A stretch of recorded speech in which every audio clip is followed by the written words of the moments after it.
اس کے بعد فرمایا گیا کہ زکوٰۃ کے 8 مد ہیں، 8 ہی ہیں. فرمایا گیا فقراء، مساکین، زکوٰۃ پر کام کرنے والے، نئے جو نو مسلم ہیں، وہ کوئی قیدی ہے اور قرض دار ہے اور اللہ کے راستے میں دینا ہے جہاد میں، وہ ابن السبیل اور مسافر. ان 8 چیزوں کے علاوہ کہیں آپ زکوٰۃ کا مال نہیں خرچ کر سکتے. اور ان کو مال دیجئے، اپنی طرف سے آپ کوئی مخصوص چیز اسے نہیں دے سکتے، بلکہ مال دیجئے، اس مال سے وہ جو چاہے خریدے. ایک مسئلہ آیا تھا کہ کچھ لوگ کئی لاکھ روپے جمع کر کے بہت سارے لوگوں کو گیہوں، چاول وغیرہ دینا چاہتے ہیں زکوٰۃ کے پیسے سے.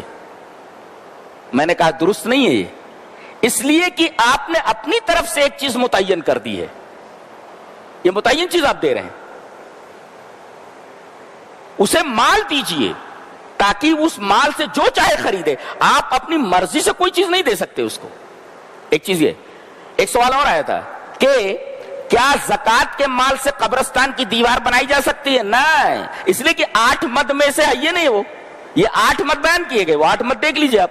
فقراء، جن کے پاس کچھ نہ ہو، الفقیر الذی لا مال لہ، جس کے پاس کوئی مال نہ ہو، اور مسکین کہ مال تو ہو مگر، اور کمائی کا ذریعہ بھی ہو مگر اتنی کمائی نہ ہو جس سے اس کے اور اس کے بچوں کا پیٹ بھر سکے اور باقاعدہ طور پر کفالت ہو سکے، تو مسکین ہے. 2 فقراء، فقیر، مسکین.